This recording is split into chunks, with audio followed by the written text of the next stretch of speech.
Hey, this is Oteil. If you're liking what you're hearing, head on over to patreon.com/comesatimepod and get your bus pass for an extra episode every week. Welcome back to another episode of Comes a Time. That right there is Oteil. And that right there is a very happy Mike. Yeah, pretty happy. We just had my favorite psychedelic member of the, what would the league be? What would the League of Psychedelic Superheroes be called? We have to come up with a name. Rick Doblin from MAPS joins us today. And man, from the moment we started, this could have went 10 hours. Yeah, I had many more questions for him. I really did. But we got to the big one, so I was really glad for that. And he stuck around for a long time.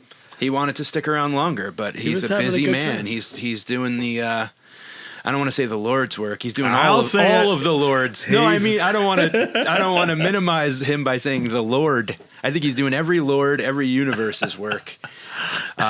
He's been a hero of mine for a while because of his balls, because of his stepping up and asking, you know. I like action. I hate words. I like action, and he's all about action. And, you know, when he gets into who they have gotten the support of on the political side of things, I mean, it's just mind-blowing. You won't believe it. Absolutely. I'm still in shock. I mean, could you believe that? Yeah. There's a lot. There's so many really important, really, really super relevant for our time right now things in this podcast. Yeah. And we should all be super grateful for this, man. I'm telling you, watch this one. Don't sleep on this one, man. Well, and you know what else too? And I'm a broken record, but it doesn't matter who we have. It's all about the interconnectedness of people. And it's all about like being open and being vulnerable and being, you know, it's just the frequency finds our guests. Yeah. You know, this was really something. So thanks, Rick, and MAPS and everybody who's involved. And go to maps.org to find out more. We're on Osiris Podcast Network, home to so many great podcasts. Check them out at osirispod.com. You can find us at comesaTime.com. Our new website, comesaTime.com, comesatimepod.com. Patreon.com/comesatimepod for bonus episodes each week. And we are brought to you by Garcia's Handpicked Cannabis. It's pretty great to have them as a sponsor. And sure is, man. From the I product, still kind of can't believe it, you know? I mean, I don't know. It feels really good that they're like placing that kind of faith in us. Yeah, so, totally.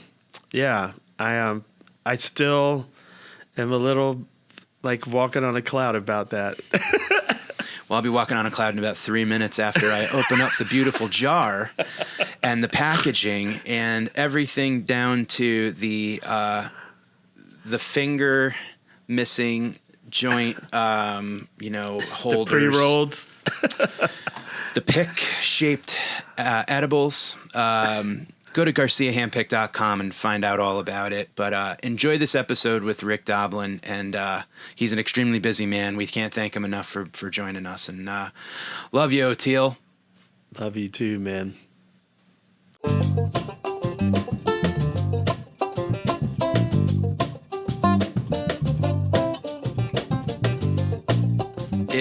It's an honor to have you here with us, Rick. You know, we all have our favorite superheroes and we all have our favorite, team members. And in the Psychedelic League, I have to say, I think you're probably one of my favorites, if not my favorite. A New Englander, a popper of balloons, and an honest person to the core. So it's a real honor to have you. We've had Fadiman and Stamets and all those guys, and I'm like, we got to get Rick on, man. Thank you. You know, there was this joke there was these trading cards called psychedelic Republicans to make fun of Republicans, but it'd be different Republicans in Congress or politics with this psychedelic imagery and stuff. So maybe one day we have to psychedelic trading cards or something. A comic book with all you guys. A friend of mine showed me something he got when he was supposedly 18. I think it was from Kesey. It was a little card, like almost like a fake membership card, but I think it said the League of the Sufficiently Twisted. Does that ring a bell? That does. I've never seen that. No, but it sounds like it would be from Kesey. Yeah, definitely. Actually, I think it was from Leary. Oh, the League okay. of the Sufficiently Twisted. I don't know. One of those. Babs and them used to hand out cards like passing, like saying that they got passed, like that you're a member of either the Sky Pilot Club, which is Babs's other gang. He's head Sky Pilot, but yeah, or you passed the acid test. Yes, that's right. That's right. Well, you've been extremely busy, huh? You're going to have the Guinness Book of World Record for the most amount of podcasts in a month, or what? That's true. Well, I think that our research is starting to succeed in a big way.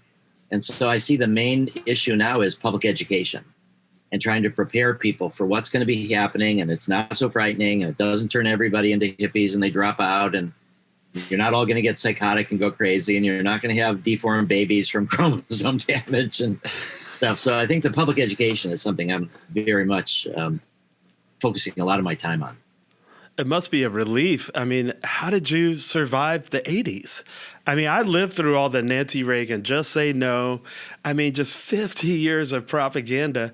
But you were like doing this back then when it was at its height. Like you were the boogeyman. Yeah. Well, I think in 1984 is when I worked with the first PTSD patient with MDMA, and I saw that it worked. And that's where I had a nonprofit before MAPS, and we organized to try to protest once we knew the crackdown would come against MDMA, because it was an underground therapy drug under the code name Adam, but it was also being used in public in ecstasy. So it was clear that it was going to be doomed because Nancy Reagan was, out for blood. And the problem with MDMA was that there weren't any problems. Here you've got this drug that people are taking, they're enjoying it, they're not going nuts. It's, and so that got in the narrative, that got in the way of the narrative of the war on drugs. And it was heartbreaking when we actually won the first lawsuit against the DEA to try to keep MDMA's therapeutic use legal. And the DEA administrative law judge said it should be Schedule 3, means illegal for recreational use, but legal for medical use. And the administrator of the DEA rejected the recommendation. And we won twice in the appeals courts on their rationale. Eventually, the DEA lawyers figured it out, how to satisfy the courts. And so MDMA is criminalized. And that's where I realized in 86, the only way is through the FDA. I didn't know that, 35 years later, we'd still be working on it. But I didn't know that it would ever work, actually. So in some ways, it's great. But it was heartbreaking because there was so much healing going on. And the whole concept of the drug war, of prohibition, it's not about drug abuse. It's about repression of minorities of different kinds. It's never about really trying to help people who are struggling with drugs. Right. It's about making it worse for the people that do the drugs with impure drugs and political and police pressure. So it was heartbreaking. But how I kept going on it, well, I'll just say that I had a dream in my early 20s, and it's the most important dream of my whole life. And if you've seen the movie 2001 Space Odyssey, and in the end, the astronauts on this deathbed in this all-white room before the birth of this kind of star child. And so in the dream, there's somebody who's lying on this bed. He's dying, and he tells me that earlier in his life, he was almost killed, but he survived miraculously. And he knew he survived for a purpose, but he wasn't sure what the purpose was. And then he said, let me show you what happened. So this is still in the dream. And this is my early 20s. And now we're off at the edge of town, outside a town in Poland. And it's been captured by the Nazis, and they've got these thousands of Jews lined up in this big open grave, and they machine gun them. And he's one of the ones that was machine gunned, and he was buried alive, and he wasn't killed. He was just wounded. And then after 3 days, and kind of the Jesus resurrection theme, after 3 days he rises, he comes to consciousness, he crawls his way out of the dirt, and nobody's there. It's the edge of town. He runs into the woods, and he lives with the partisans, and he survives the war. And then he says, that's what happened to me. So now we're back in the room. He's on his deathbed. And he said, now I know why I was saved. And I'm like, oh, why is that? He said, it's to tell you to study psychedelics and to try to become a psychedelic therapist and to try to bring back psychedelic research. And in my mind, still in the dream, I'm thinking, well, when I was 18 years old, I did decide that this is what my life's going to be about. So I was saying, okay, I can accept this and you can die in peace. I will do this. And then he dies in front of my eyes. And that's, so no matter how hard it is from Nancy Reagan or anybody like that, the voice of the Holocaust is like, you got to do this. Meanwhile, Nancy Reagan's having a dream going, Nancy, this other guy's having a dream and my enemy's there and you got to stop it. Wow, what an unbelievable man. And you still remember it that vividly. That's phenomenal. Yeah, I mean, there's other parts of it. Well, I'll just say the last part that sort of wraps it up too is that, so after this guy dies, I've decided I've accepted this and I walk outside and instead of somewhere in space, I'm in the woods and there's a stream in front. And I was reading Siddhartha and Hermann Hesse and all these kind of books. So I sit down and I'm just watching the river go by quietly. And then I notice there's a young boy who's sitting next to me. And I look down at him and I realize I know this boy. And this was at a time in my life where I had a large stash of LSD. And I was worried about being busted. And his father was a friend of mine, and his father was storing my LSD stash at his house in his freezer. So whenever I wanted to trip, I'd go to his father's house and take some of the LSD. And then I connect this guy, this young boy with LSD, and I'm like, and that's when I woke up. That was the end of the dream. Did you end up moving the stash to another house? Did you follow that part of the dream? No, but since I mentioned that I had wolves, I'll just say that I had a wolf. So one time I went to this guy's house and he was gone. He had a big Doberman. And the Doberman was like, I was friends with the Doberman, but the Doberman wasn't, he was kind of a guard dog Doberman. So this Doberman is guarding the freezer. And I want to get my ass in and I can't get into it. And my wolf at the time was only about 4 months old. It was a full-bred wolf. And so I thought, maybe I'll just see what the wolf can do. So I get the wolf was very friendly. Wolves are born with their eyes closed, and they were taken away from their mother and bottle fed by the Humane Society people. So they bonded on people. So these were unusual wolves. Wow. And I got the most dominant of the litter to try to teach me confidence. But I get this little wolf out and let him go. And he's just so fearless in certain ways. They're the top predator and all. And so he just walks by this Doberman and looks at him, just like steps on him. And the Doberman is so confused, he just gets up and leaves. And then I can go to the freezer and get my acid. What? Dude, we're 5 minutes in. This is already my favorite episode ever. It's fantastic. That's kind of a psychedelic experience in itself. Yeah. Yeah, well, I learned so much from this wolf. I'll just say that it's one of the most important things I ever did in my whole life was spend 2 years with this wolf. And I learned to howl with him. And I lived at the edge of town, and there was enormous amounts of land right across the railroad tracks. My house was right on the inside of the railroad tracks, and then it was vacant land. It's all developed now. But back then, and this is 75, 76, 77. And so I used to be able to run with the wolf off the leash through these woods, little ponds and stuff. One pond had an alligator, but we knew as long as we could see the alligator, it was safe. We somehow didn't think maybe there's 2 alligators. And we would just run through the woods. And I got to know the woods so well that I could run under the full moon at night, or if even close to the full moon. And we would just, me and my wolf would be cruising through the woods, jogging. Like, it was just fantastic. Howling. And I learned a lot of things. And I'll say the main thing I learned from him is that he had such an abundance of energy that he would just go straight through. If there's a hill, he'd go over it. If there's a bush, he'd go through it. He would just have, this is where I'm going. He goes there. Yeah. And in our modern society, if you look like the sidewalks and the driveways, they all kind of go around a ditch, or they're not always the direct way. Yeah. And so I've kind of learned to try to go the direct way. And I'll often go off the sidewalk through the grass or down in a ditch and up. And I do that. Usually I get to places before other people get there. It's a little bit more extra work, but civilization takes you the easy way and the wolf goes the direct way. Exactly. See, you just answered my question how you got through the 80s. with a wolf. That's how you get through the. When you channeled your wolf spirit, it's like, I'm going this way. Well, and Rick, when you're talking about that, you know what I'm thinking is that like that wolf to me has a childlike spirit where it's, you know, when you're a kid, you don't understand. Like there's that fearlessness where you're running and you're going to catch a ball and you're not worried about tripping on a stump or knocking the wind out of yourself or whatever.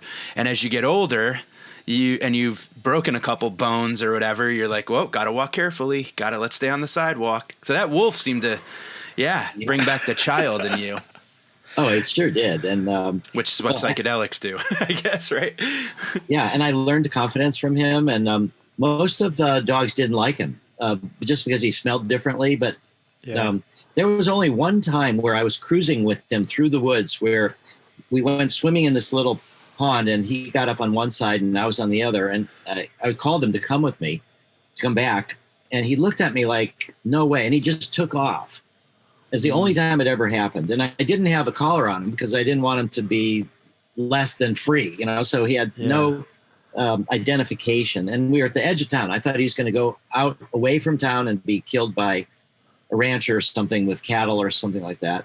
And overnight, he was all gone, and I was so sad. And then in the morning, I get this call from someone who says, my female German Shepherd is playing with a wolf in the front yard, and I think it might be your wolf. Oh, wow. And it turned out he went about 10 miles into town, and he ended up, about a month before this, I had had an event at the college where I brought in these people that travel with wolves, and they educate people that it's not like Little Red Riding Hood. These wolves are actually phenomenal animals. They don't attack humans. It's like drugs. The myth of the horrible, murderous drugs, murderous wolves, the reality is totally different. And this guy had come to this talk, and I brought my wolf to this talk, and these other people traveled with wolves, and he knew whose wolf it was. So somehow my wolf went 10 miles to find a female German Shepherd that he would play with at the house of somebody that happened to know that it was my wolf. Whoa. It was just miraculous. Whoa. He might have smelled that accident. He might have smelled that German Shepherd on that guy. You know, who knows? They are that, their smell is great. But I think it was just finally an animal that would play with him. Playing in the front yard when the guy wakes up in the morning, and that's too much. Yeah, there was one time, I'll just share the last wolf story, but this is a story about love. I'll say this is the story of what I've learned from my father. So after I gave him away, I finally one night when I was cruising through the woods, I rounded a corner and sort of out into an open area, and I felt like I had been punched in the stomach, because what I saw was a straight line. And what it was a bulldozer, and the land was starting to be developed. And I knew as long as I couldn't run with him, that he wouldn't really be like a wolf. And it turned out that the zoos were full, the sanctuaries were full. That's why the Humane Society put him in people's houses. They didn't know what to do with him. But I found that there was a fellow that had a female wolf that needed a mate at a wolf sanctuary, and he did politics. He was outside of D.C., and he would take the wolves in to show members of Congress. So I gave him away, but every couple of months I would go visit him from Florida up to DC just to visit my wolf. And at one point, this is now when he was 2 years away. He was 4 years old, and that's when they come into their own in the pack. And this female wolf was captured in the wild and didn't like people. And so and the fellow that had the wolf sanctuary brought him out to me for me to take him out for a walk. And he had a glove on and a chain wrapped around the glove for the chain leash. And the wolf is growling, and it's like, and I'm thinking maybe he's growling for this female wolf to sort of show that he's now in charge. So I discount it. Then I try to pet him, and he doesn't welcome my touch. And I think this is kind of a problem, maybe. So I think I got to assert my dominance. I've been away for a couple of months. So I get away, and I about 6 feet away, and I stare down at him, and I'm staring at him. To try to, and they call it a lot of the stare of death. Sometimes when wolves corral their prey, sometimes they'll look at each other and there'll be a decision. Do they attack or do they run away? How much energy does this animal have or not? So I'm staring at this wolf, and all of a sudden it's like his eyes glazed, like he's looking past me. And then this ripple goes through his body, like he's tensing his muscles. And I'm thinking, this is not going well. And then he leaps as fast as he can. And he leaps it so fast and so strong. He pulls the chain out of the guy's hand and he's coming at my head. And this was a game we used to play. We used to play wrestling like this, like judo or something. Like he would try to push me over and I'd try to catch his back paw and flip him on his back. And he would run off and come at me in a different direction through weeds and grass and the big pen I had him. And we do this for like an hour or so, just this kind of wrestling, me and this wolf. So I was kind of out of practice though. And I went to hit his jaw to push him away and I missed and he got my wrist right in his jaw. And this is as he's sailing by me. And he just crunches my wrist just enough to say like, tag, I got you. And I'm looking him right in the eye and I push him away and then he lets go. I pushed him away and the fellow Ruffin Harris gets the chain link and that was the last I was ever to be with him. He challenged me for dominance. And I was really sad. This was, I identified with my wolf. This is like, he challenged me for dominance. And I was, that night I called my parents and just told them what happened. And I was really sad. And at one point though, my dad said, "What's the problem? You did it to me." Wow. Oh Nature. My God. Nature. Man. It changed everything how I thought about it. Okay, he's not my wolf anymore. He's his own wolf. And he's a man. Wow. Yeah. Wow. That's unbelievable, man. What a great story. How big did he get? Because when I lived in Grant Park in Atlanta, some dude had a wolf, and I think it was bred with something else. I don't think it was 100% wolf. I remember they were working on a bridge. There was this narrow thing that you could walk to, and the wolf was on the other side. And I was about to walk across, and I just stopped because his head was so high. And when I found the guy was like, "Come on!" When I got up close to him, his paws were enormous. I mean, it was an enormous creature. It was big. Wow. Yeah, these were like smaller than Great Danes. I mean, they're bigger than a normal German Shepherd or so, but they're not. They weren't enormous. And I had him when he was still growing. Yeah, too. So he was about 70, 80 pounds, but he was so gentle, and they have such good control of their jaws. Here's another thing about wolves that's in a way better than people, which is that when they have this struggle for dominance in the wolf pack. And usually they will have the younger wolves as they're starting to feel stronger. They have a little bit of a physical fight with the current leader of the pack. But almost never do they kill the old wolf. They find a way where the wolf finds a new place in the hierarchy. But wow, they keep the wisdom of the old. They don't kill them. And so in our societies, a lot of times you see this where, revolutions, all that, they kill the old people that are, the new people take power, they kill the old people. But that's not the way wolves and wolf pack have learned to survive. Well, and also if you think about like Native American communities always revere the elders and make sure that they're taken care of. And that's something they probably learned through observing wolves. Yeah, I think so. And just by the way, so there was this 7-year-old girl that was, her brothers had snakes and dogs and stuff, and she lived in the neighborhood, and she was a friend of my wolf. I called him Phaedrus. The book was Zen and the Art of Motorcycle Maintenance. Yeah. And Phaedrus is the character, and it's the Greek word for wolf, and it's in the Plato dialogues. Phaedrus is the guy from the countryside, and they talk about it as the taming power of love. Is the dialogue. But this woman, Holly Pipple, she was a little kid, but she loved this wolf. Now she's out in Montana. She's grown up, of course, and she is a wildlife photographer, and she works on Ted Turner's ranch, and he's breeding wolves, or not breeding wolves, but letting them live there. And he's got this enormous ranch, so that she's does all these photographs of wolves. Wow. Out in the wild. How neat. Amazing. So, yeah, I'm so glad we had a chance to sort of divert from Totally. No, it's all. Absolutely. Yeah. Well, but that phrase, the taming power of love, it makes me think, as I was reading up on or watching interviews that you've done about the varieties of psychedelic experience and how dreams are a psychedelic experience that everybody can relate to that might be afraid of drugs. And I think religious experiences and stuff like that. What do you think about love being like the ultimate psychedelic experience? Oh yeah. Okay. So okay. So now I'll say. So I took MDMA by my. I totally agree, and I took MDMA by myself in 1985, camping out all night, and this was on the edge of the Pacific Ocean in Big Sur, and so the mountain came down right behind me. Yeah. There was a bunch of boulders out in the ocean, and so the high tide came around me, but I had this little perch where I was protected from the water, but the water was around, very close, and the sky is incredible. The stars there are amazing. There's not much light. And I was working with Brother David Steindl-Rast, who's a Roman Catholic monk.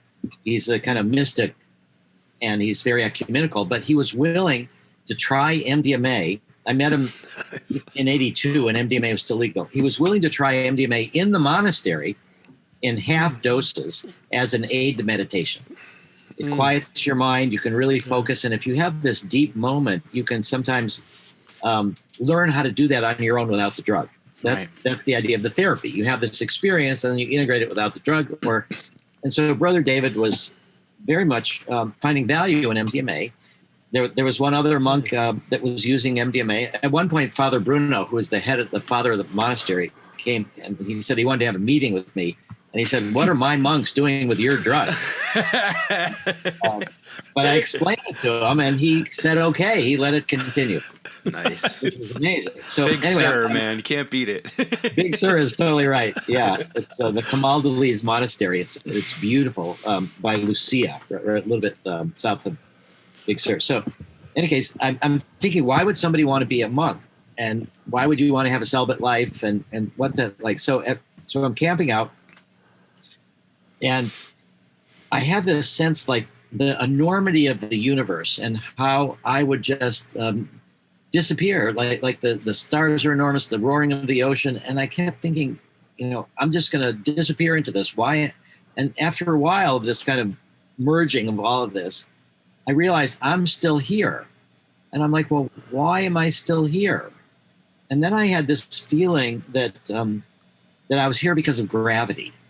And that gravity was sort of holding us together. And then I had the sense that gravity is the force of love. So that's how it relates to your question. That this essence of gravity was this cohering, this love. And I actually felt that I was cradled in the arms of gravity. And it was as if it was a lover. It was as personal and as human and as warmth emotionally as a lover, but it was gravity. Wow. And this was the most mystical experience I've ever had of my life. And I felt that love is woven into everything in the universe. And it made it, I never was as lonely. I didn't have a relationship at the time. I was all on my own. And it sort of cured a certain kind of loneliness. And now 30 years after that, I was at a conference that Brother David was speaking at. And I was sitting next to him at dinner. And I've kept in touch on and off with him. But this was a great opportunity to talk. And so I said, the most mystical experience of my life, it was thinking about you. And I just want to share with you, what you think about it. And I said, first off, I kind of realized that this warmth of this experience, part of being a monk is like you don't have romances stuff so that you connect with everybody or everything. So you don't personalize it. It's everything.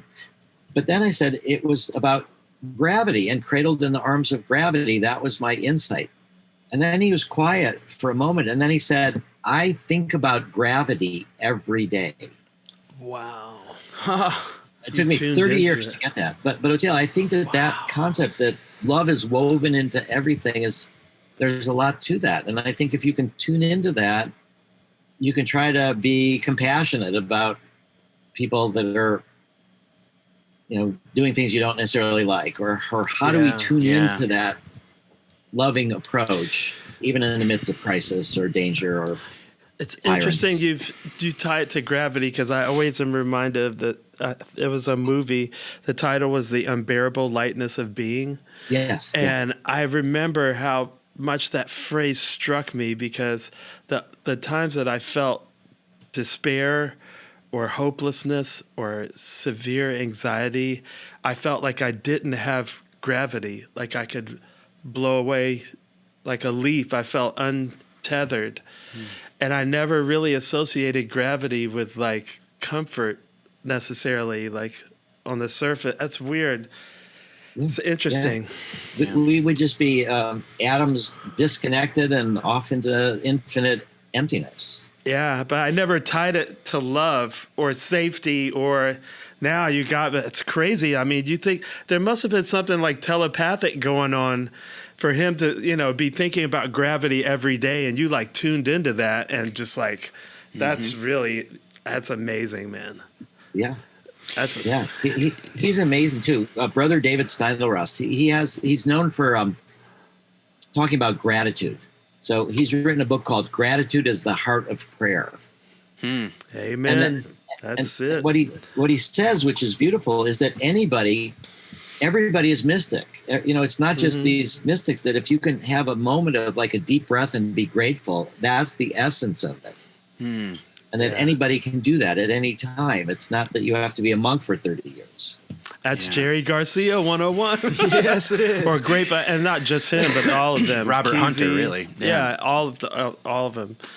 Yeah. You know, earlier in our conversation, too, you mentioned confidence a couple times. And I think that when we talk about love and we talk about gratitude and confidence, I think that one of the things that, whether it's the chemically induced psychedelic experiences or meditation or floating or writing or whatever it may be, when you're someone that has a lot of anxiety, what you start to realize is that like love and all of that is the absence of a lot of feelings.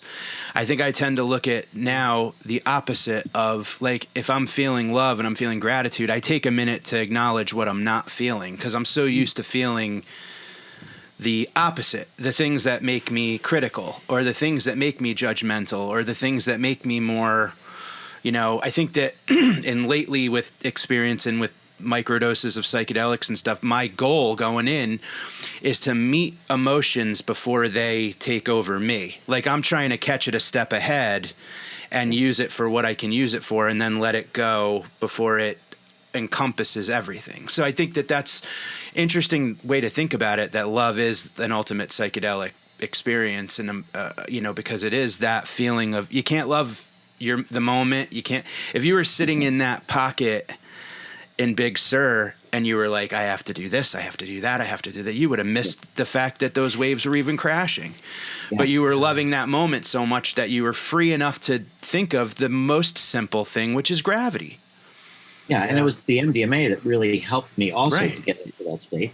But also what you're saying about this flowing, and I'm sure it's true for music, it's for other things, is that the difference between a difficult trip and a bad trip is resistance. And so if you're resisting it, it gets to be, quote, what people call bad trip. But if you let it flow, it could be difficult, it can be sad, it can be grief. But if it's flowing through you, it's you live with it and you learn from it. And what we've learned also in psychedelic therapy is that when there's resistance, usually the trip lasts longer because it's like this energy that you're kind of, you know, ratcheting down, and it takes us. So when you resist it, it persists. And when the psychedelics are like, I'll wait. Well, it's interesting because all the religious, you know, systems say you have to surrender. So it's like quit resisting, surrender, and then you can work through it faster. It's something you said in an interview that is along those lines. Said the full expression of an emotion is the funeral pyre of that emotion. It's part with what you were saying, Mike, about the emotions, you know, and that's how I think of like Black Church. That without therapists, without whatever, you know, that was in there to go have the full expression of that emotion and get it out. Yeah. And then you're like, then you're good. It's not an exorcism, but it's like I don't know what the processing. Correct term it's is. like integrating it, processing it. Yeah, that quote is from Stan Grof, who's my mentor, the leading LSD researcher and therapist. He just turned 90. Wow. He's an incredible man, and because sometimes you feel like in an LSD trip, like it'll never end. That you're, you know, if it's you're worried I'll never be sane again, or you know these kind of moments like it's never going to end. And the solution is to accept that'll never end. Get in the full, let it feel like it's, and at the moment you're fully in this, it'll never end. It'll be like this always. You stop fighting it, then it changes. That's very interesting. You know, so don't run away from like, oh, I'm going to be trapped here forever. You just, okay, that's a possibility. You open to it, you accept it, and then it starts flowing again. When you hear some of the accounts of some of the early subjects of the experiments, they had said that, you know, when their guides were preparing them for, you know, their guided trips, they said, if you feel like your ego is dying or your body's dying, we're here watching your body, but don't run from it, run towards it. Just like what you're saying. And listening to some of their accounts, where I remember one gentleman was talking about how everything but one piece of his jaw had dissolved, and he was like holding on to this one thing, like, I can't let my whole self go. I got to keep that one piece of jaw there. And then he remembered, oh yeah, just let it go. And then it all changed and everything turned, you know, and that's a really incredible way of going about non-psychedelic life. You know, and it's easier to say than to do. Totally. Yeah, you could see things intellectually. It's always I feel like I'm repeating myself so much, but I'm like, it's very simple. It's just not easy. Like, it's, you know, it's not rocket science, but it's really hard, you know. Well, difficult. Like a therapist that I go to a hypnotherapist that I love so much. And we were talking about the phrase, no expectations, no disappointment. And how that's like an interesting mantra to kind of live by. And that plays into that meeting emotions before they take over you. So instead of getting road rage, give it, you know, all right, let that person regret what they did instead of me screaming at them and whatever. Their karma. Yeah. And who knows what they're going through and all that. Right. So, but that no expectations, no disappointments thing it's one of those, it's easier said than done, you know? Yeah. Well, I think of the image of a lightning rod. So, you know, the lightning rod is there to be protecting the house or the structure, but it's because it's grounded and it lets the energy flow through it. That's how it's safe. It doesn't like prevent the lightning. It accepts the lightning. It flows through it, and it gets grounded, and then it's gone. And that's the way this idea of psychedelics and emotions. You're listening. And that's what we try to do for training therapists, is this concept of you are helping these emotions that are really difficult that this person is expressing, that they need to be a lightning rod. You need to be a lightning rod too, so that you don't get burned up. If you're resisting it, you're going to get burned up or burned out. You kind of have to let it go through you and be and that's why the therapists need their own psychedelic therapy, so that they're grounded in their own lives. Yeah. So they can let it go through, because they're exposed to so much pain in the patients that they work with. Yeah. You have to be careful not to get overwhelmed by that. And so if you can kind of let it flow through you, and then that helps the patients let it flow through them.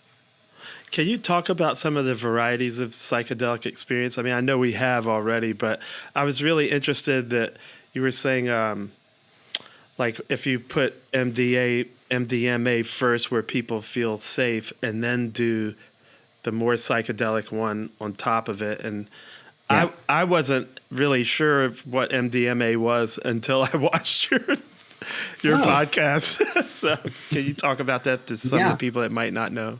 Yeah, that's great. So the conversation that I just had before this was with a research team, one of these new for-profit psychedelic companies, and they're looking at 5-MeO-DMT. And that is from the Sonoran toad, and it's considered to be the most powerful psychedelic that we know of. It's only about 15 minutes or so, but it's this sort of blast into the universe away from this kind of ego identification. And there's actually people that are experimenting where they'll do MDMA first, which gives you this sense of self, this sense of peacefulness. It's like a deep breath, reduces fear, reduces the amygdala. And then on top of that, they'll do the 5-MeO-DMT. And so you have this sense of safety as you're watching everything dissolve. Wow. And that's great. People they call it candy flipping. Is one of the recreational thing of MDMA or LSD or MDMA or psilocybin.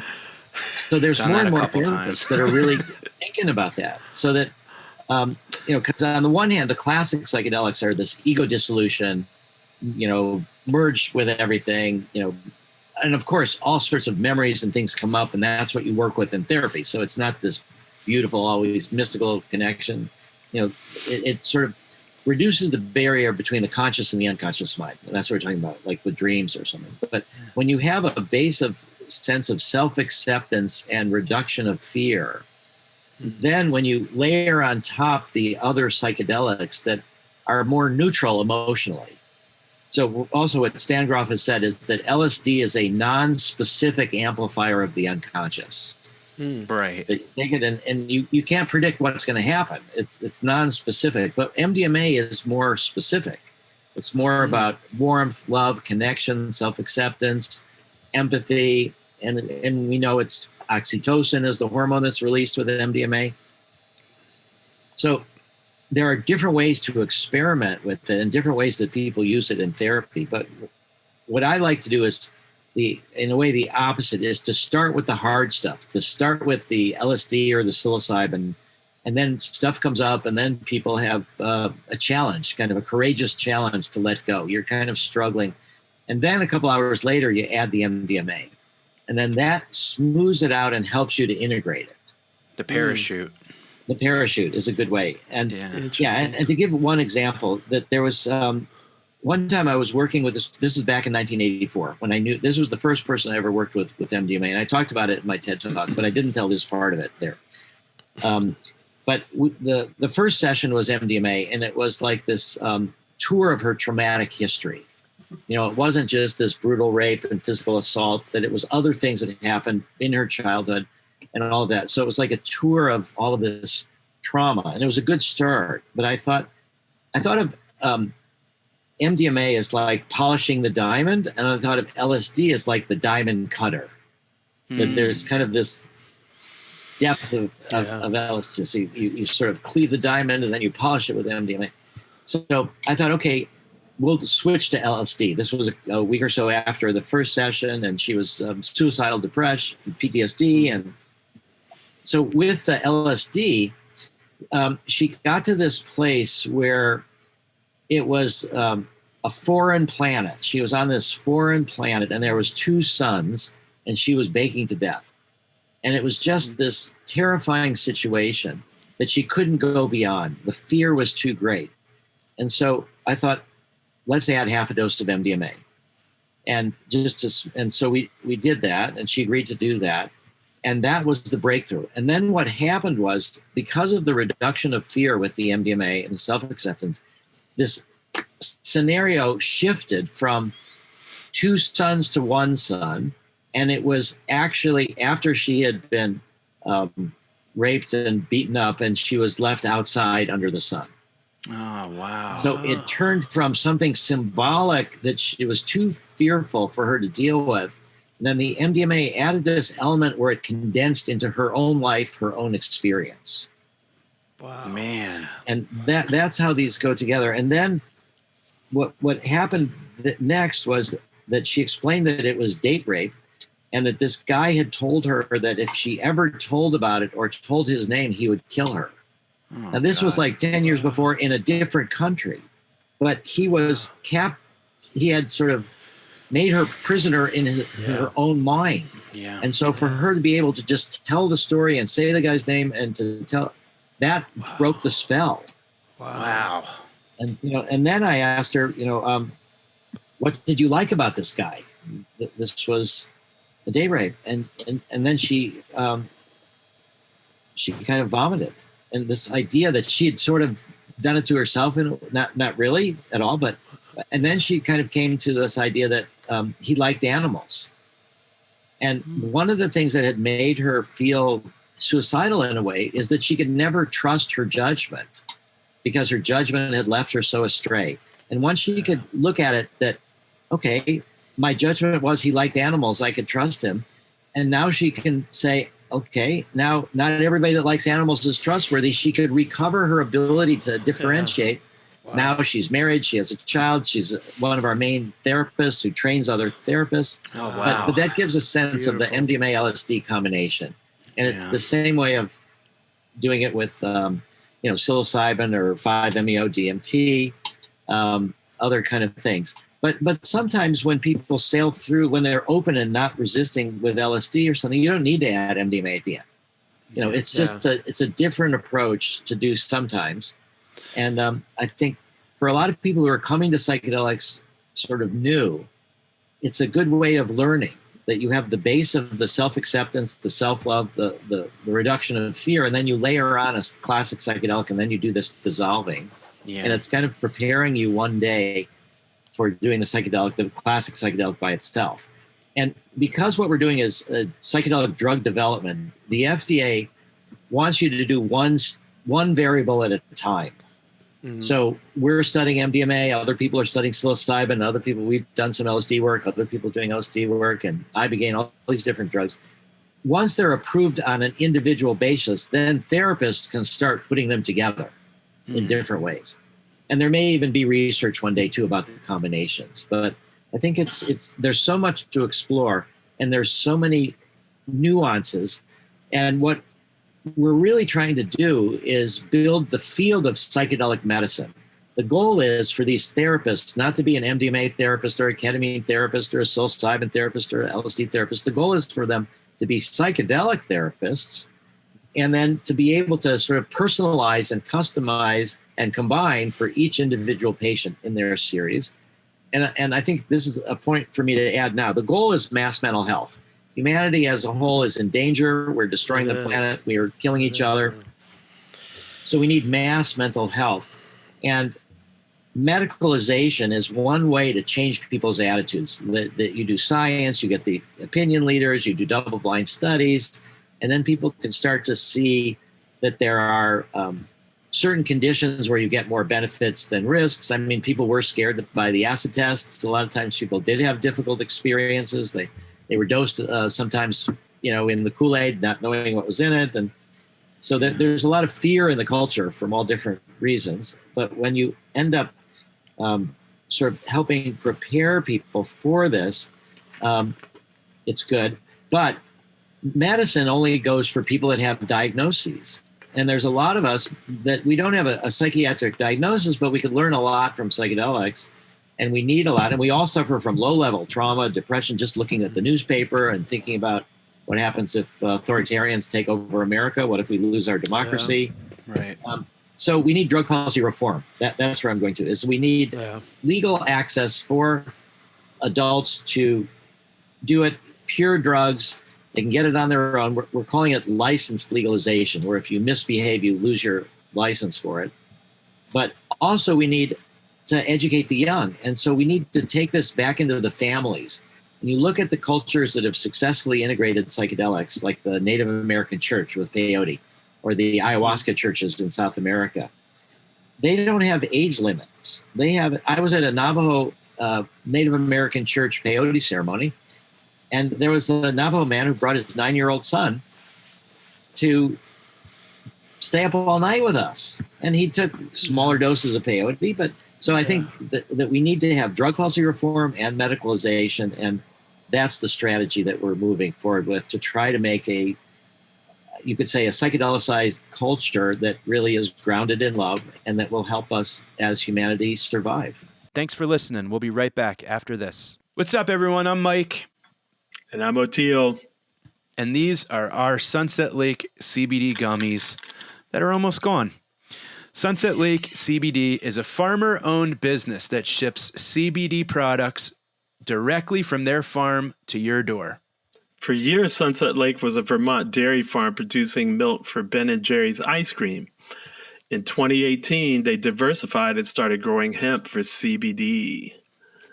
And with a product for everyone, they offer pre-rolls, hemp cigars, and hemp flowers, as well as tinctures, gummies, and CBD-crafted coffee to help with stress, aches, and pains.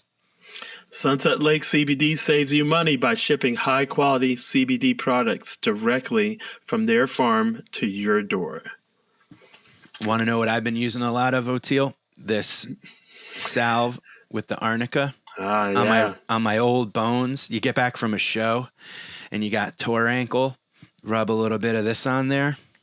You're ready to dance the next day. And, you know, Sunset Lake, comes a time listeners can visit sunsetlakecbd.com and use promo code TIME for 20% off of their purchase. That's sunsetlakecbd.com, promo code TIME. And tell them we sent you. Thanks for listening. You know, and when you talk about that, I think about the, you know, LSD was legal until the government realized that, whoa, people are having a little too much fun. MDMA was, you know, legal until, well, I mean, you know, not fun, but it was dangerous. My thought is that go ahead. What I was going to say is that I would disagree with that, because there is this thought that the backlash against psychedelics was psychedelics gone wrong. You know, people were not prepared. They were having psychotic breaks, or they were, so occasionally they would jump out of a window. You know, I mean, these are myths that then become really big. But the idea is psychedelics gone wrong, and that's why we had the backlash. Too much fun is what you said. But I'm saying, But my view is actually that it was psychedelics going right. And this going right is this sense of how we're all connected. That's the fundamental aspect of it. We're all connected. It's a sweep of evolution. We're all connected. We have much more in common with people than we have differences. And that led to people to think, why are we going to Vietnam to kill people? Exactly. Right, of course. Why are we? You could say the rise of so psychedelics got wrapped up in people that wanted to challenge the status quo. Nixon said his two main enemies were the civil rights movement and the hippies. Right, yeah. And that he could criminalize the drugs that they were using and break up their meetings. And so we had this idea of people, also with the psychedelics, when you go through this ego dissolution and you identify not so much with this separate life from birth to death, and that's all we are, but we're part of this big sweep of things, that you end up looking at death in a different way. And you have a different sense of a certain loss of fear of death, and an appreciation for using this precious life that we have as well as we can while we have it. And that gets people more involved in politics. If you have this sense we're all connected, so then you take risks, you're willing to do things. Yeah. And so from that, I think it was psychedelics going right that challenged the status quo, and that's what caused the backlash. Right. No, totally. And I agree with what you're saying, and I apologize for saying it in a different way, but what I was going to get at was the fact that, you know, we get this, it was looked at by the big eyeball under a certain lens as a threat. Yes. Now that terms like microdosing, terms like psychedelics are just kind of being tossed around. Like it's just coffee shop kind of, you know, like people can go do ayahuasca wherever do you fear at all ever that like progress that is being made, just the way that these like things are kind of in the common vernacular now, like could almost be a double-edged sword in a way? Yeah. I mean, you could get to the situation where people approach these experiences too casually, and they're not properly prepared, and they don't realize the depth of what it really means to challenge your ego and challenge. People often do confuse ego death or ego dissolution with physical death. They feel like they're dying. They're losing their orientation. They feel like they're dying. So I do worry somewhat that, you know, people will underestimate the power of these substances and just say, all right, I did this, I did that, now I'll try this, and then they're not prepared. But I do think that over the last 50 years, since the backlash happened, you could say beforehand in the late 60s, but in 1970 was the Controlled Substances Act. Right. And that's Nixon declares the war on drugs, and psychedelic research wiped out around the world. That since then, we have made enormous progress as a culture. And one of the things that happened, you know, if you remember the Beatles coming back with Maharishi Mahesh Yogi and learning meditation, and he's this strange guy in these strange robes, and people were really scared in the 60s, like, this is a foreign thing. Now you go to your YMCA and there's mindfulness and meditation is everywhere. So we've kind of taken meditation from being this weird thing that people in strange countries and weird robes did to something that we all do. Yeah. Also, we've taken yoga at the time in the 60s. People were worried you do yoga, you get into, foreign religion or this. So we've integrated Cult. yoga. Also, death and birth in the 60s. People didn't talk about death much. The first hospice in America was 1974. Now we have about 6,000 of them. Wow. Women were tranquilized in the 60s and in the 50s when they gave birth, and men were not allowed in the delivery room. Now we have birthing centers and all. And if you look at art and music and the kind of, you could say psychedelic jam sessions even, or the imagery in movies and advertising. So we've sort of taken psychedelic imagery, and we basically, as a culture, integrated everything but the psychedelics. And the other thing that's different now is that there's a general sense that the drug war is counterproductive. It's racist. It's mass incarceration. Last year was the most ever people dying from opiate overdoses. Yeah. Over 90,000 people died from opiate overdoses. So how is the drug war helping? And in fact, most of the people that died from opiate overdoses started with legal opiates from their doctors. The Sacklers, they're the Pablo Escobars of the corporate world, Yeah, and they're getting away with it too. I mean, they're getting away with their fortune. And I actually had a talk with Richard Sackler. Really? And, yeah.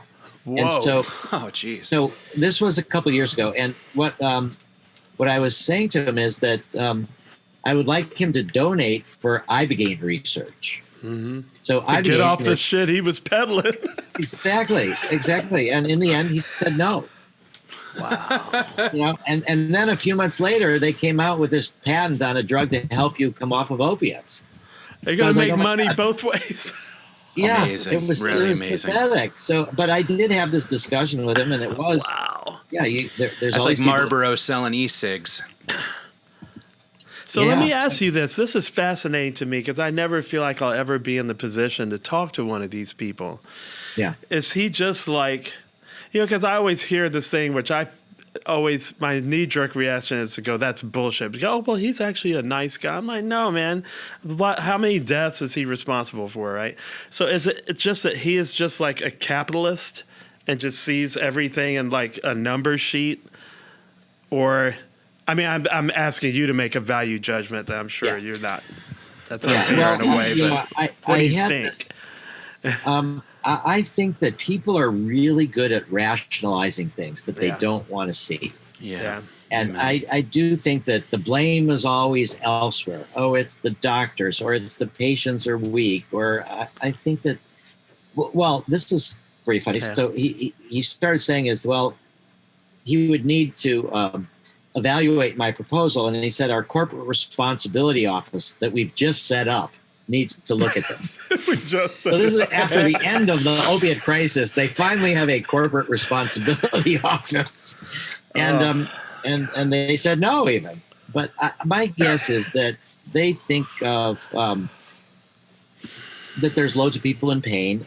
I mean, it's again, everything is good and bad. The opiates are great for people in pain. It's just if you get dependent on it or you overdo it, and so I think that but I think they're rationalizing, and that's my sense, is that he's trying to preserve this idea that they did mostly good and it was out of their hands, and other people, the FDA did wrong, or the fault is all everywhere else. And in bureaucracy, there's plenty of blame to go around always. Well, that's one of the things that, even in I like about you in particular, Rick, is that you don't have a problem approaching and asking for things. Like, you push the envelope. You go, donate to this, or we need funding for this, or push this through Congress or whatever. Like, you're up front, and that's awesome. Well, I just came back from Houston on Friday, where we had an event with Congressman Dan Crenshaw. Oh. So he is very much odd match. Yeah, he's very a vet, much right? A right-wing Republican. Yeah, but he's a Navy SEAL. Yeah, and he's got an eye patch, but he has heard from all these Navy SEALs that what they're getting from the VA is not helping them enough, and they're going down to Mexico for Ibogaine and 5-MeO. and some of them are going down to South America for ayahuasca, and some of them are going for underground MDMA therapy. And he's heard enough of these people telling these stories that he's now one of our main allies in Congress. And Dan Crenshaw. And we have, I actually gave him, when I was on Joe Rogan, I gave Joe Rogan the Psychedelic Research Department t-shirt, and he wore it during our interview. So we gave the same t-shirt to Dan Crenshaw. Not the exact same thing, but the same design. Can we get a couple of those? Can we get a couple? Yes, you can. Yes, you can. We'll send you that. Please. They're so good. And then we, Tim Ryan, who's a member of Congress from Ohio, and he's going to be running for Senate in Ohio.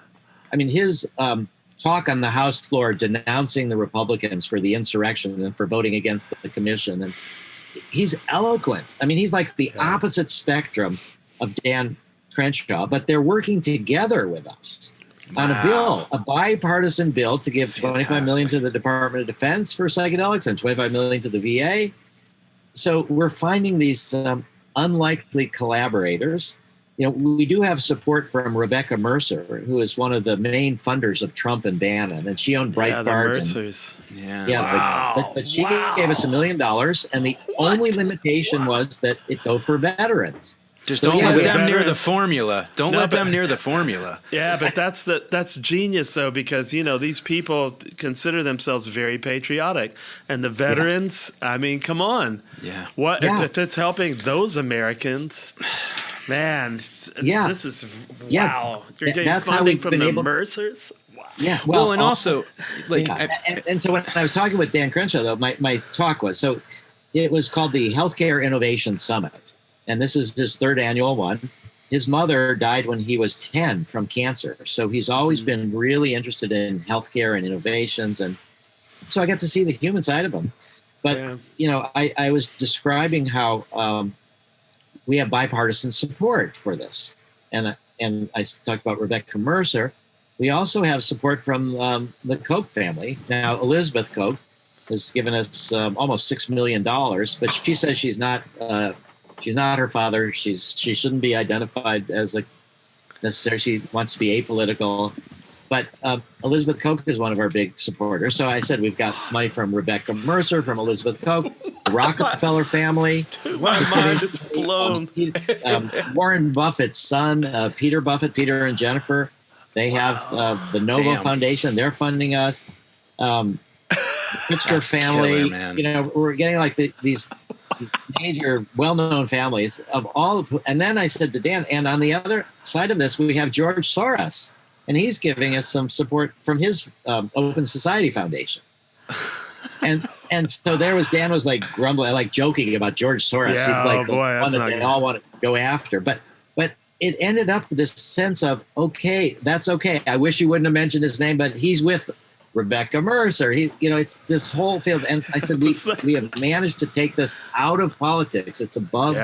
It's not a partisan. The cool thing, though, is that imagine if it becomes okay with just Republicans in general. Yeah. And they do some MDMA and feel safe and develop empathy and get all that, and then do some psychedelics of whatever brand, and do see all of us as one, like it literally could save the country. Save the world. Exactly. Well, that is and Bezos will take care of delivery. Well, that's what got me when I was 18. So I was 1972, and this is, again, before the dream that I described. Yeah. And I was a draft resistor for Vietnam. So, Martin Luther King said this incredible thing, which was, if you think a law is unjust and you're willing to violate the law and suffer the consequences as an example to others about the unjust nature of the law, actually you have the highest respect for the law. So he was trying to reframe civil disobedience as patriotism.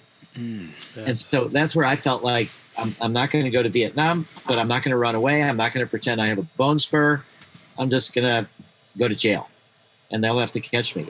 And also I had been traumatized earlier, by the Holocaust and by the Cuban Missile Crisis. I was blowing things up, and I just thought, it's a crazy world. What can I do to help make it better? And I started realizing that this psychedelic experience, this sense of connection, that I felt is the antidote. If we can feel we're connected, and that's where I said, okay, at 18, this is what I'm going to devote my life to. It's a long-term plan. It might not happen right away. It still has.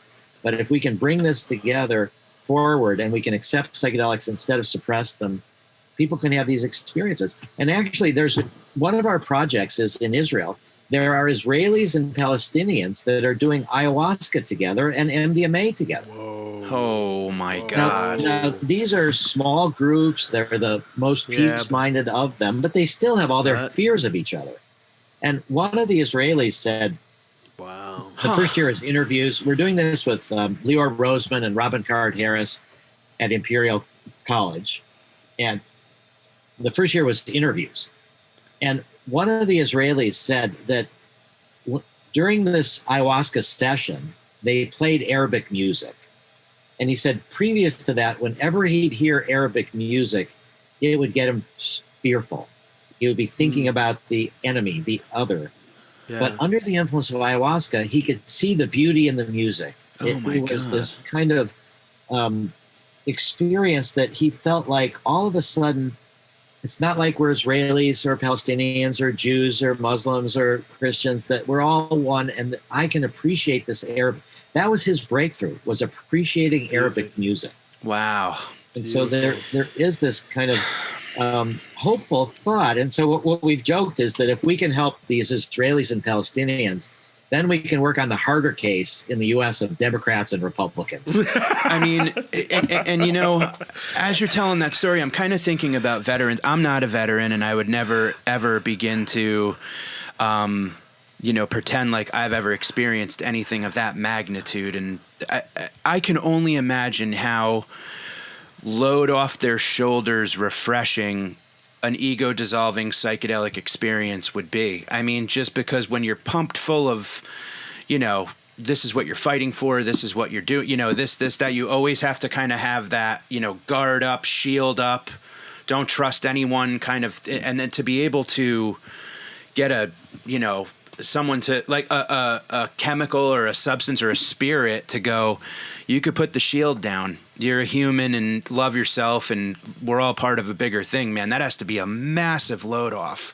It is. And a lot of times people say, and I think it's true, that it's harder to forgive yourself than it is to forgive other people. Oh my God. Yeah. Yeah. And so a lot of these veterans have been in situations where they've had to defend themselves by tactics where innocent people get killed, or at least that's their sense. And so a lot of this, well, to give you an example, one of the veterans, the imagery. So under the influence, so it's 8-hour session with 2 therapists for one person and 2 therapists for one patient, last 8 hours.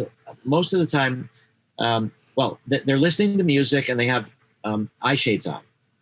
And around half the time, it depends on different people, they're having their inner imagery. It's like metaphors and stories. It's like poetry, metaphors. They're telling themselves the story of their lives. And they're kind of trying to rewrite the story. And then the other time, they're talking to the therapists. But this one veteran had this image of his problem was rage, that he came back from Iraq. He's super easy to get mad. And other symptoms, nightmares, all this stuff. He was very problematic with PTSD. But he had this image of this gorilla inside him, and that this was the warrior self, that he came back and locked it up because he said when he was in Iraq, he learned what it could do and he didn't trust it. Wow. So he's got this part of himself locked in a cage. And the imagery was that this gorilla is like reaching through the bars with a knife and stabbing him in the side. And it's got these evil red eyes looking at him. And under the influence of MDMA, though, with the reduction of fear with this, he's able to look at this and he's realizing that the fact that he's keeping this part of himself locked up is making it worse. That it's making this gorilla more upset and that he needs to make friends with it. So he pulls the knife out of his side, he opens the cage, he embraces this part of himself. Wow. And the red eyes are no longer so evil red eyes. And he felt that they had to kind of go forward together, that this was a part of himself. And this was now his first MDMA session. He had several more after, but he never was as enraged after this experience. he threw things at his wife. He never hit her, but he was just easy to explode like that. Yeah. And this one imagery of making friends with this part of himself that he didn't quite trust, that cut the rage away. And so, yeah, I think that so many people, just to go even further, which is hard for me, but the police, because it's drugs, and I've always feared the police, and, I thought the police are the predator and I'm the prey. Yep. And it's been difficult. But lately I've been realizing, and this is what you say about going to unlikely places.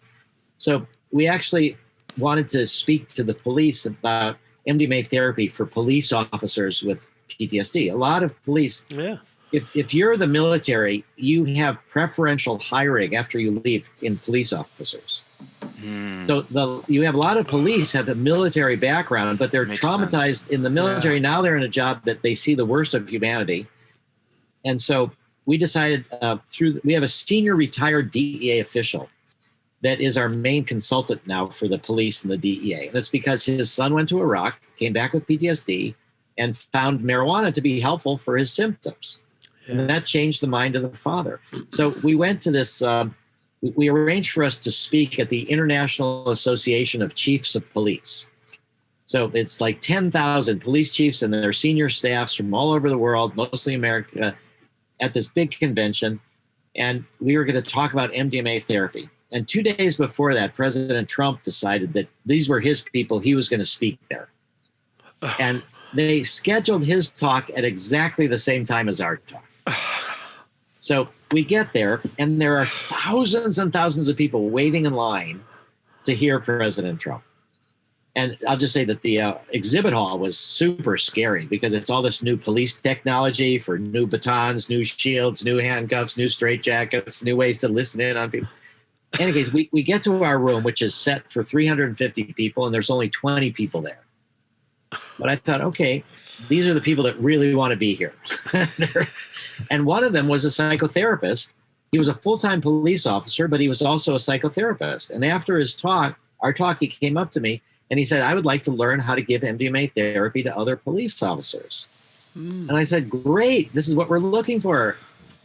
All we needed was one from this whole conference. Yeah, and I said, totally. We'll give you a scholarship, you'll come to our training. And he has since now gone through our training. And I met his police chief a couple times. And my own nephew now is a police officer in Washington, D.C. My square sister, who my other brothers have all done psychedelics and marijuana. My sister, I've never able to get her to do MDMA or even marijuana. And her son becomes a police officer. See, so now I got police in my own family, even. But the balance. But I met this other this guy's police chief, and I said, "There's another part of our training, which is okay. You've watched videotapes of therapy sessions, you understand. But a part of our training is we have a legal protocol with FDA and DA approval where therapists volunteer to take MDMA as a patient in our therapeutic setting, and they go through their own issues, and that's really important. That's one of the best ways we have to train them." And so I said, we'd like to offer this to you. And so his police chief eventually said yes, that they let this police officer come into one of our studies to get dosed with MDMA to see how he could then help others. And there's a documentary that's going to be made about Michael Pollan's book, How to Change Your Mind. I'm in the middle of it right now. 4 different series. Each one is going to be on a different drug. One of them is going to be MDMA. And so this police officer was filmed potentially for this documentary when he was taking MDMA for the first time. So it's like working with the veterans, working with the police. So now we have a fair amount of allies we're building among the police even. And firefighters, of course, they have traumatic jobs. And we've had a bunch of firefighters in our studies. So we're trying to identify where the resistance might come from the culture. And how do we make it so that this time around, we don't have this, you could say, like an immune system. The society reacted like, oh my God, the counterculture, I got to suppress it all. But now we're trying to come in 50 years later with hopefully a smooth landing. And that's where that's fantastic. And then who has to be followed by that is the spouses of. Oh, okay. Yes. All right. So one of the things that happened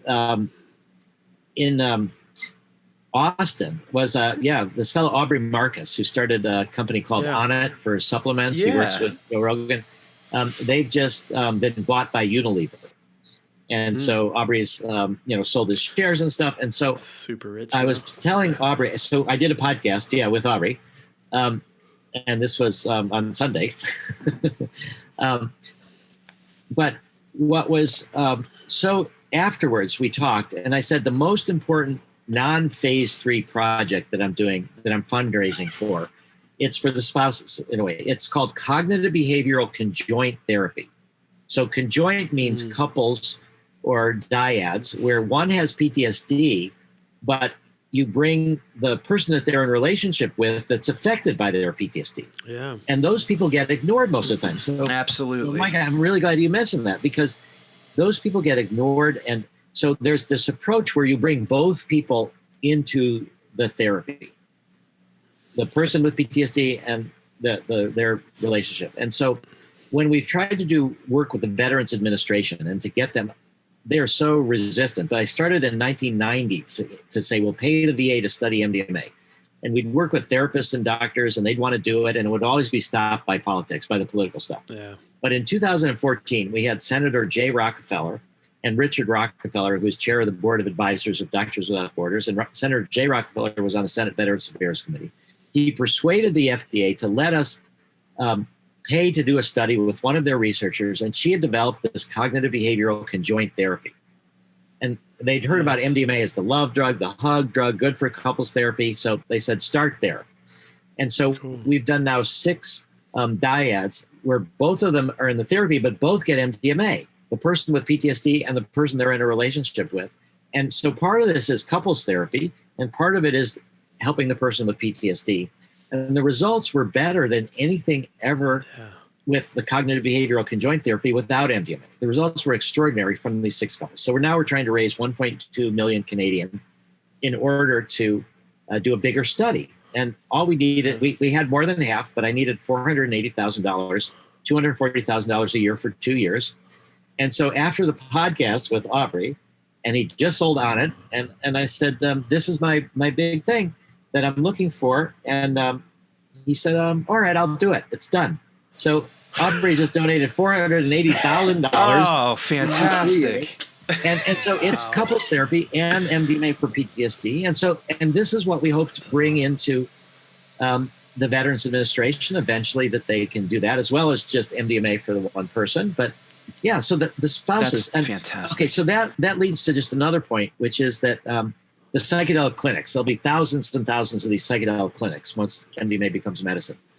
They'll start with the patients, but then they will expand into the family members.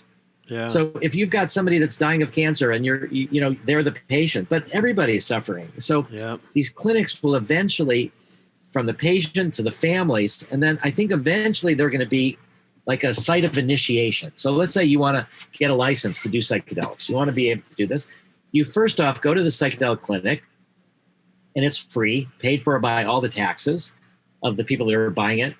And you have your experience and you know what you're getting into. Then you get a license, then you can go ahead and do it on your own. And you can do it in a recreational setting or with friends, or you can do a deep therapy on your own with your peer support. But there's a group called VETS, which is Veterans Exploring Treatment Solutions. But they're focused on Ibogaine and 5-MeO and MDMA. And Amber and Marcus Capone.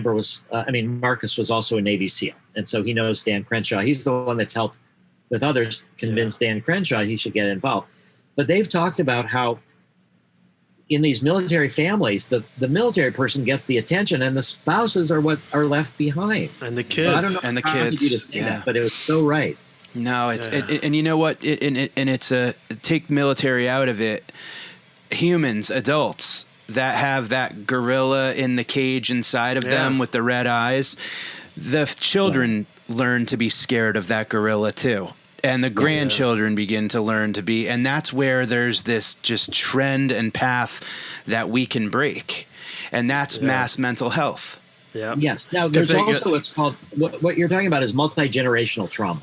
That's what I wanted to get into, that because you were talking about epigenetic Yes. trauma, and that's a big thing. You know, everybody goes through that. Holocaust survivors, and think about the black community here with slavery, 400 years of slavery, man. Like that's, you know, Jesus. Through hypnotherapy, Rick, I've done a couple of experiments. Well, not experiments. I'd say they were, you know, sessions with that where I went back to traumatic times in my past as an adult to stick up for little me and stick up for family members that were around there and whatever. And it was, you know, without the help of psychedelics at that time, but God, it was helpful. And it was just because of the trust I had in my therapist and the notion that, like, you know, the past is still alive and all these moments are still there, and you can go back to them and go, hey, it's okay. You don't have to worry. Like, we're here together. We're okay. And I'm so excited to hear about, you know, like Oteil said, like, that's so exciting. Hypnosis is a variety of psychedelic experience. Oh, too, absolutely. Yes, it's a non-ordinary state of consciousness. There's also a therapeutic approach called internal family systems. Yeah, so I wanted to have this guy on that I saw talking about that on our podcast. Oh, well, Dick Schwartz. So I know I could connect you guys to him if you want. Oh, that would be amazing. But what he talks about is it's about how there's different parts of ourselves, you know, and that what we see with MDMA, it's kind of a proof of this internal family systems, because people say a part of me is this, a part of me is that. Yeah. And so, Mike, what you just described is the healthier adult part of you can then have a relationship with the wounded child part. Exactly. And you can kind of unify these parts. Yeah. And we see that just people automatically, without us telling them about it, it's like, oh, a part of me is the same way the story actor, the gorilla was a part of him. At the end, he said, I know it's a part of me that I'm doing this to. Right. Not just a scoring thing, it's a part of me. So Bessel van der Kolk wrote this book, The Body Keeps the Score.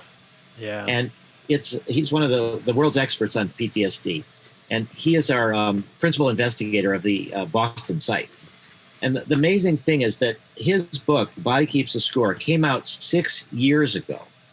And 2 weeks ago, it was the #1 best-selling New York Times book with combined print and ebook. Fantastic. So the whole culture is becoming sensitized. And Oteil, I think the thing that you were saying, though, about sort of racial trauma, or not just multi-generational trauma, it's hard. The easier people to treat are those people that have had a trauma in the past, but their current life is more or less safe and supportive. But to treat people who then have to go out into a racist society where they're continually, that's harder because, and then actually, this is a problem for us, is that we don't have enough minority people volunteering to be in the study. And a lot of them are we see it with the vaccine hesitation. And then there's just this sense of not trusting the establishment and the medical establishment.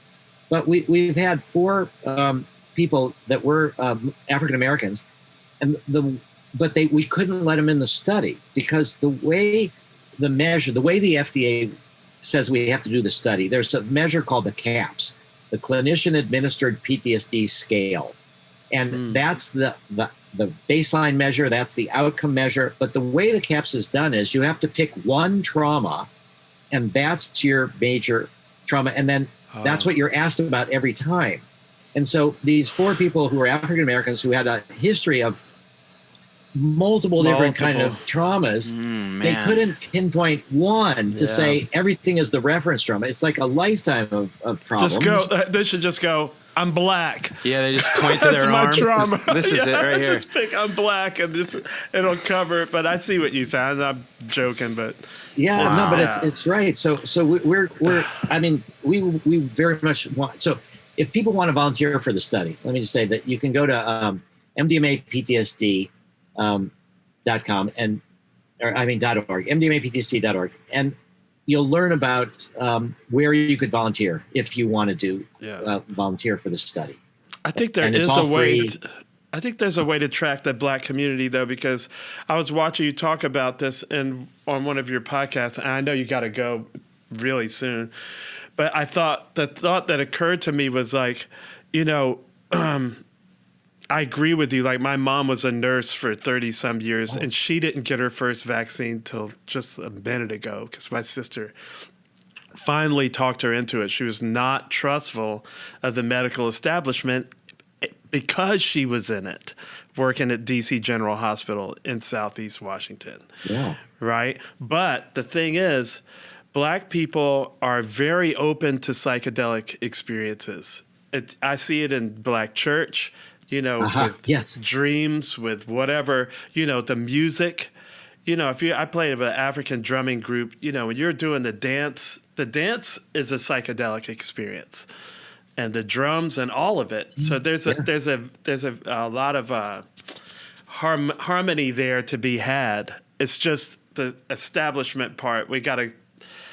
I think it could be done, and I would love to help do it. Yeah. Well, what we've realized, the other thing, instead of just also calling out to people who might want to be in the study, what we realize we need is African-American therapists and Asian-American therapists and Hispanic therapists. So we actually have what we call the Health Equity Fund. So we even have scholarships for people who are from minority communities who want to become therapists with MDMA. Yeah. Maybe they're already therapists.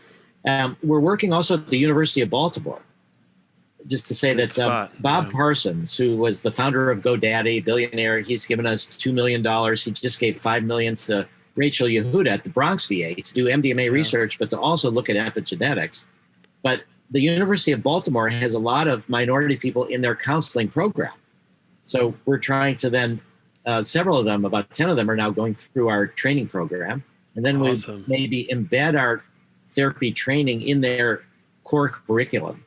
So that's another big need for us, is to have more minority people who are interested in becoming therapists. And we have our next therapy training program starts in September. Cool. And so you just go to the mapspublicbenefit.com, which is our pharmaceutical arm. So we've got 125 people, and 2/3 in the pharmaceutical arm, 1/3 in the nonprofit. And you can learn about the training program. So if people wanted to participate, it's online, 100 hours over a couple months, people from all over the world. That's a big need of ours, is licensed therapists. Yeah. They don't all need to be licensed therapists. You can be a student wanting to get a license to be a therapist, or you can be like a nurse. You have to have 1,000 hours of behavioral health experience. And then we use a 2-person team, a male-female team, not always, but often male-female. The lead person needs to be licensed as a therapist, but the second person is an apprentice, doesn't need to have a license. Have you heard of the Black Mental Health Alliance? It's a group have. I was working with this other group, Backline, but they'd probably be good. It's going to happen. I can't wait. I hope we can have you back at some point, because I think that's like a whole nother podcast, just to like epigenetic trauma and all that. I'm really fascinated by all of that. And so I know that Rachel Yehuda would love to do it. So Bob Parsons just gave $5 million for her for the Bronx VA to do MDMA research. Also, Stephen and Alexander Cohn just gave her $2.1 million, their foundation, for this. And so she's very much going to be looking at epigenetics as she's testing 2 MDMA sessions versus 3. She also wants to do group therapy. That's another big thing we need to move into. And also she wants to train therapists throughout the VA system. But she's done studies with Holocaust survivors and their children, and she's identified this epigenetic mechanism, and she will now start looking at, does it disappear or change after therapy? After you've gotten over a lot of the trauma, can you make it so you don't pass it on to your kids? That's what I want to do, because I have a 3-year-old and a 6-year-old, and I don't want to pass it on. I don't have a gorilla, but I got a chimp in there, and they're 6 times stronger than a Schwarzenegger. So I'd like to, I have the cast of Goodfellas in me somewhere. So I got 5 families I got to knock out. Wow. So I'll just say that we are trying to start Team Psychedelics. So for people that want to become monthly donors, we have about 1,400 or so. We're trying to get up to 10,000. So if anybody wants to support us with Team Psychedelics. And the other thing is June 18th to 25th in 2023. So 2 years from now, we're having what we call Psychedelic Science 2023 Psychedelic City. And it's going to be in Denver. We're expecting like 10,000 people. We've got the convention center, all the hotels. We're trying to get Red Rocks. We would love Dead and Company to play at this event. I'll see what I can do. It's going to be the psychedelic community coming together from around the world to sort of the new doorway, because we think end of 2023 we'll have prescription approval, and psilocybin will be a year behind. We're going also to start research in Europe. We've got a big fundraising plan of 50 million a year for 3 years. We're looking at all different ways to raise that. We've raised over 115 million so far, but what's going to happen, we think, in November of 2022 is there's going to be something like the Oregon Psilocybin Initiative and psychedelic and drug decrim on the ballot in Colorado. Nice. And Beautiful. It may likely pass, so that we want to have, when we say psychedelic science, psychedelic city, we want to have psychedelic ceremonies around the conference legal. So that's Beautiful. our long-term goal that we're moving towards. Hopefully in a little bit less than 2 years, we'll be able to see some of you out there. Well, and let us know how we can help. We have like jam crews. Like, I want psychedelic crews. Like, just get on a boat and just wherever we land, we land. This is all great. Fantastic news. It's all progress, and you're doing so much incredible work, Rick, and you and your team. Yeah, we can't thank you enough for your time today. Yeah, well, thank you for helping us spread the word, and it's been a pleasure. I mean, this time flew by. We'd love to have you back if you'd be happy to come back. Yeah. We'll have you for sure. I don't know if I can send you some pictures of me and my wolf. Yeah, please. Okay. And some T-shirts. I need that Psychedelic Research Society. Yes. Okay. We'll do that. Proudly wear it. So. I'm gonna make a T-shirt. It's gonna have you and a wolf on this side and Martin Luther King on this side, and be like Mount Rushmore. Okay. There's time. I'll be a little bit late for my next thing. Let me just want to say one thing. There's the Good Friday experiment. Yes, which is incredible. So it was Timothy Leary did it. It was 1962, and it was trying to figure out, can psychedelics promote a religious experience? And the experiment took 20 divinity students from Andover Newton Theological School. They went into Boston University's Marsh Chapel, and they all had a pill. Some had psilocybin, some had placebo. And I did a 25-year follow-up to that study. But what I want to share is that the minister for that was Reverend Howard Thurman. Yeah. And so he is one of the more outstanding African-American ministers. But the important thing is that he was studied with Gandhi. And he was Martin Luther King's mentor, because Martin Luther King got a PhD at Boston University, and he worked with Howard Thurman. And Howard Thurman was very interested in the mystical experience and the political implications of that. So when Leary and Walter Pankey, who did the experiment, came looking for a place in church to do this ceremony, they went to Howard Thurman. And he said yes, that they could do it. And Howard Thurman is the one that really got nonviolence into the civil rights movement in the 60s. He's the one that counseled Martin Luther King from his time with Gandhi and others. And I'll just say, on the plane home from Austin, I watched the movie about John Lewis. Yeah. And about how he was marched with Martin Luther King, was beaten up, arrested 45 times and all this. But I think this connection, this hope of how that Reverend Howard Thurman had, that this mystical experience, if we feel our connectivity to each other, that really can have political implications. Absolutely. And for those that are interested, I recovered the actual sermon from 1962. So we have the tape recording of Howard Thurman speaking on Good Friday. Oh, wow. While the people in the basement chapel were doing psilocybin. Oh, I got to hear that. Yeah, I would love to hear that. Yeah, I'll send you the link. That'd be amazing. Yeah, please do.